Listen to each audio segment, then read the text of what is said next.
we talk about youth violence.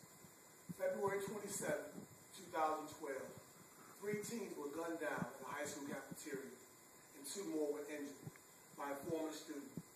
It is suspected that the reason behind this was bullying. As you can see, youth violence exists today. Could you imagine if that was your niece, nephew, son, or daughter? For myself, I grew up in Detroit, Michigan, a very violent city. At the age of 14, I lost my best friend in a drive-by shooting. At the age of 17, another good friend of mine, Carl Thomas, lost his life to an act of violence. As you can see, I have a personal invested reason for fighting youth violence. Youth violence in our society is still prevalent today, and it's taking the lives of our youth, and we must take immediate action. Youth violence deserves our greatest attention, our greatest time, and I would like to share with you documented evidence that youth violence still exists in different types of ways, and we must take immediate action. Let us look at some statistics about youth violence.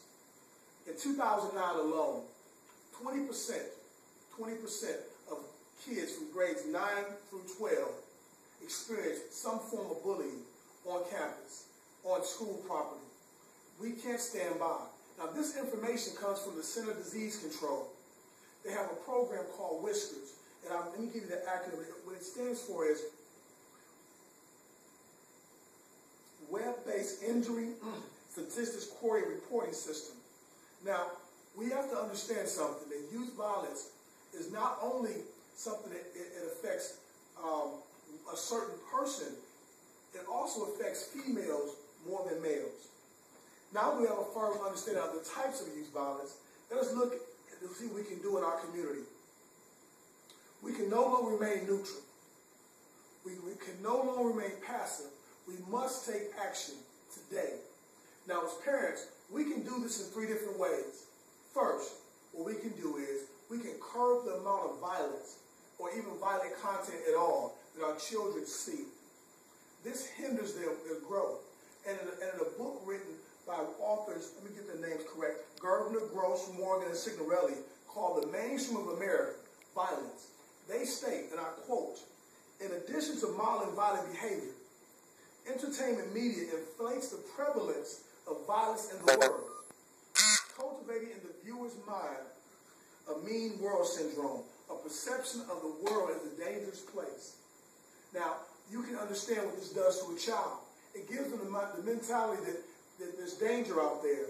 And by doing that, they have a fight or flight mentality starting at the age of 10. Secondly, parents, we must increase our presence within the school system from grades kindergarten up to 12th. By doing this, it lets our children know that they have a safe environment. That's the least we can do. And lastly, what we can do is we can reach out to our politicians, to our local government, and by doing so, we let them know that we're serious about any programs that support youth violence. We can do this, but it takes us taking the time to reach out. And understand this. A Harvard University professor, her name is Dr. Deborah Still.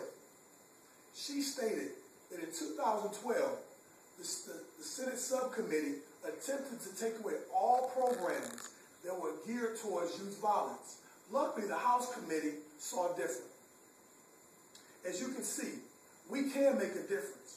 And it is also our responsibility.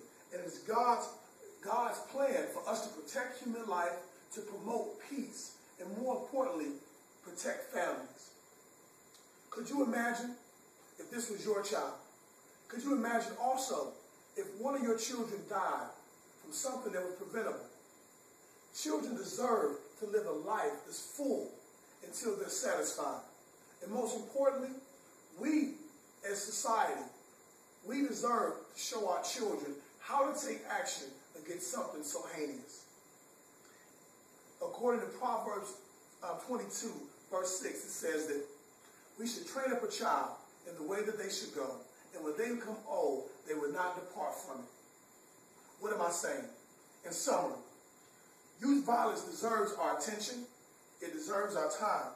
And from the information I presented, it's also evident that it deserves our immediate action. Now, before we leave today, I have a petition here that I would like for you guys to sign. We're going to be sending this to our state senators, to our governor, to help them in the area of supporting youth violence programs. And while you're watching, while you're signing up, what you can also do is, there's a video being played of the many different youth who've lost their lives over the past decade due to youth violence. I thank you all for your time, and I look forward to your help in this area, because we need it, our children need it. Let's do it. Thank you so much.